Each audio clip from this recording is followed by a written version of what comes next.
Periasamy, a plastic surgeon. I work at Ganga Hospitals at Coimbatore under Dr. Tushar. So today the topic given to me, the first topic is local flaps for the foot. So we have a lot of plastic surgeons and the plastic surgery guru Dr. Ravin Tate with us. So please feel free to correct me if I am off course on that. Okay. So I'll also be adding a little bit of free tissue flaps so that people know exactly when to call in your plastic surgeon. So that combination of a podiatrist, a general surgeon and a plastic surgeon can work wonders for the infected diabetic. So I'll start off with a little bit of anatomy of the foot.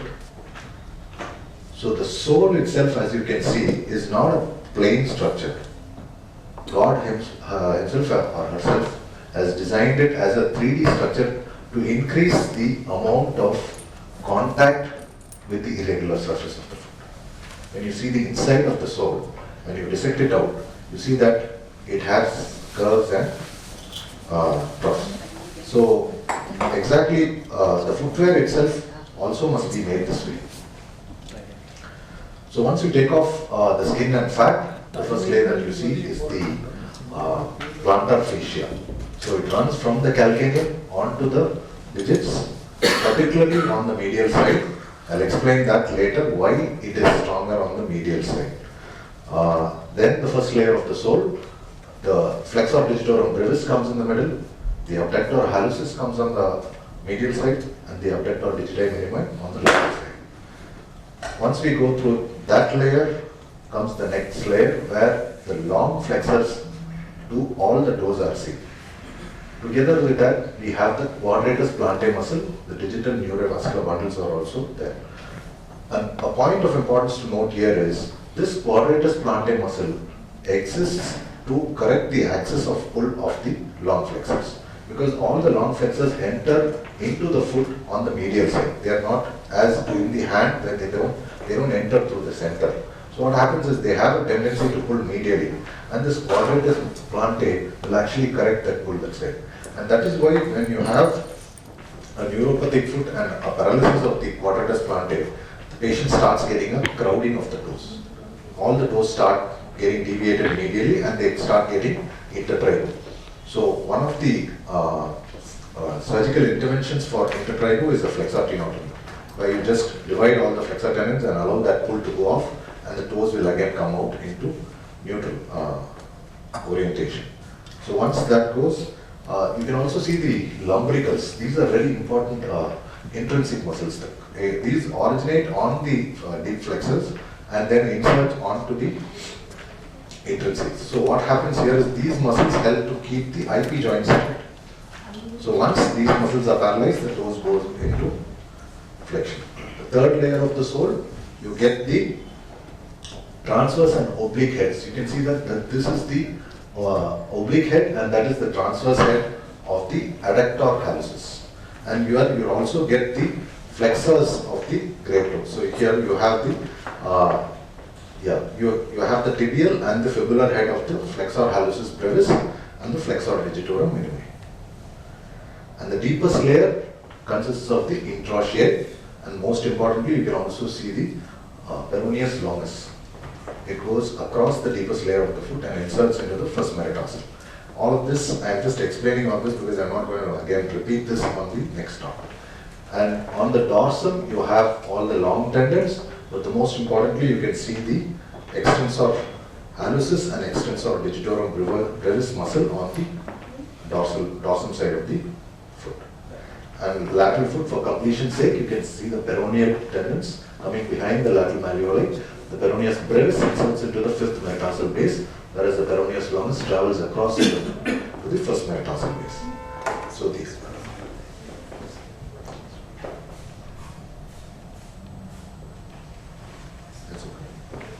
So again, the arteries of the foot, the main arteries are the anterior tibial artery, the posterior tibial artery, and the peroneal artery.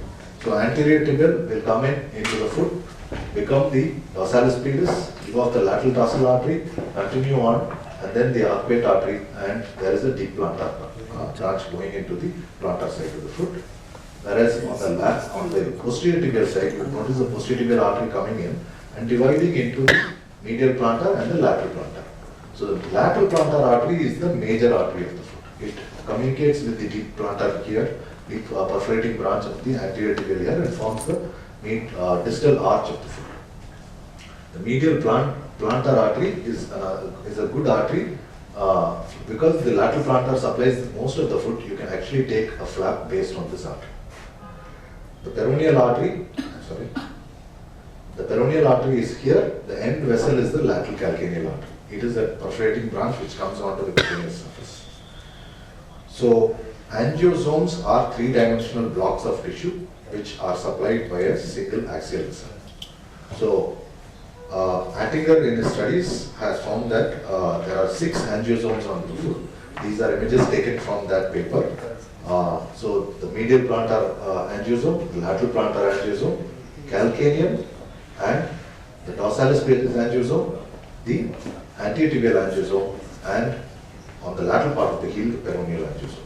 So these are the 6 main angiosomes of the foot. So now coming directly to flaps for the foot. Flaps can be either random pattern flaps. They are just based on the network of vessels around available in the foot. Usually they have dimensions 1:1, 1.5:1. Or axial skin flaps. Axial skin flaps are those flaps that have a named vessel running in the axis. Or they can be muscle flaps. So these are the flaps that are available in the foot. Local flaps. So what is the role of local flaps? Local flaps are useful in reconstruction of small defects in the foot. They can be cutaneous flaps or they can be muscle flaps. Cutaneous flaps are preferred for reconstruction of the weight-bearing sole of the foot. And muscle flaps are preferred to fill in small cavities.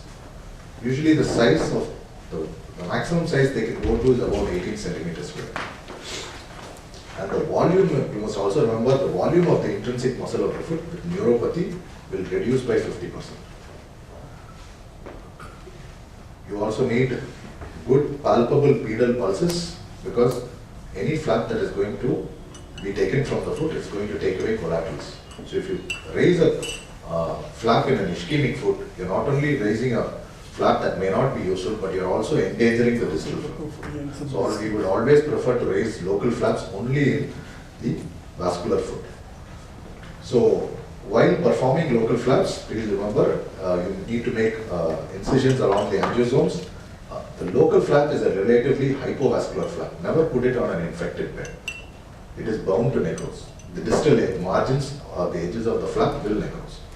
And radical debridement plays a very good role before we establish an infection-free bed. We don't wait for culture negativity, but we wait for clinical signs of absence of invasive infection.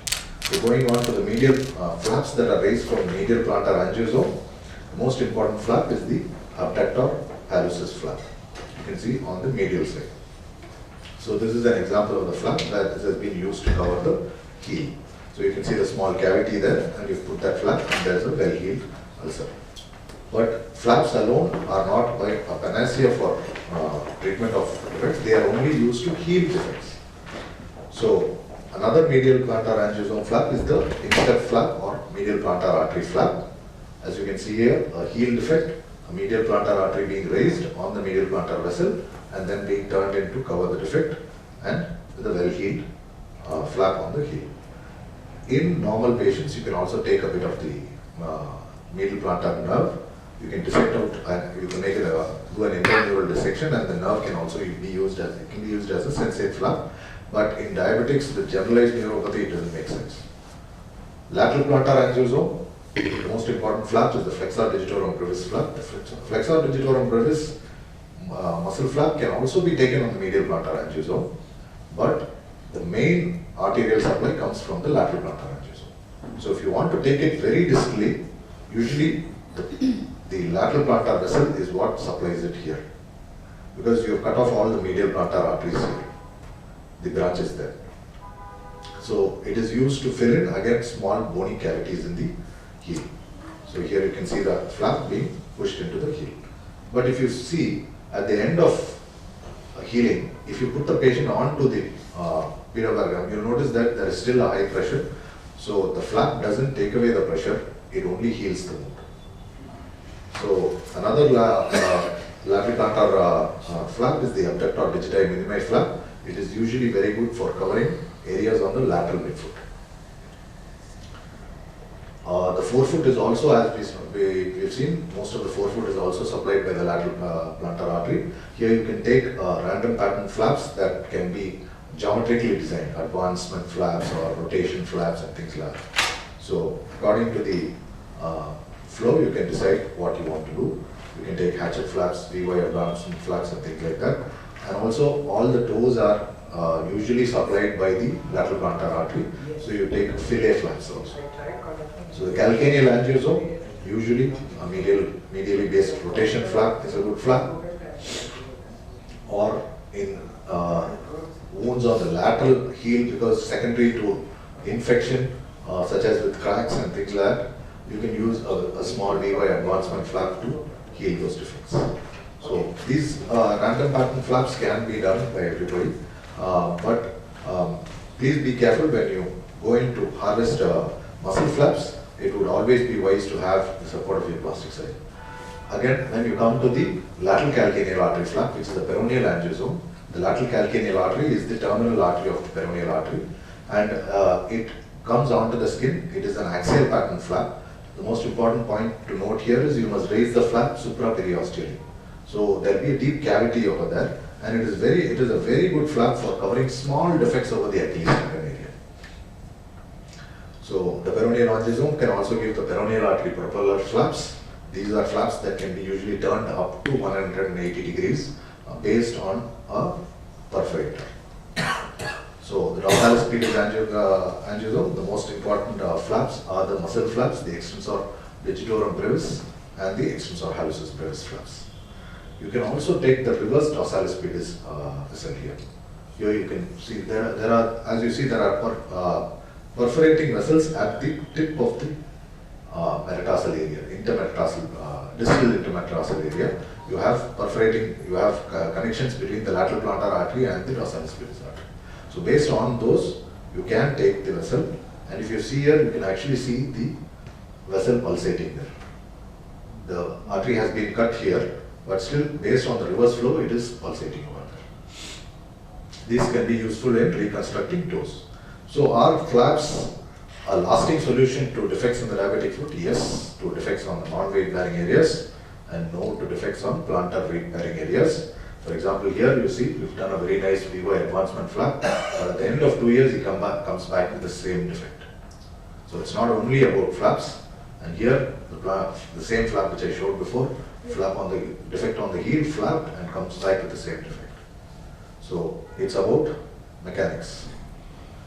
So we'll see more about that later, and what you get is you get good, stable, scar-free cover, and it buys the surgeon and patient time for definitive surgical offloading. So what you don't get is you don't get return of sensation with these flaps. There's a global neuropathy there. So there's no point trying to do a sensate flap. Even in free flaps, I see a lot of plastic surgeons sometimes trying to neurotize flaps when you don't have a proximal nerve at all. So you don't get correction of biomechanical defects, and you don't get a permanently healed ulcer with flaps. So but when you have a larger defect, the requirement for a flap doesn't change. At that time, it's better to go in for a microvascular free flap. So here we've used the gracilis flap to cover the distal defect. And if you remember, I think Dr. Sanjay or Dr. Maya also spoke about the total contact area. So this is a very good method to preserve the total contact surface area of the foot. It does not scar the foot, it does not contract the foot and make the foot into what looks like an ice skate foot. You don't get a crumpled foot. So you put in some muscle into the intermetatarsal area. It keeps the foot broad and wide, and the intermetatarsal space is good. So this is a very good indication.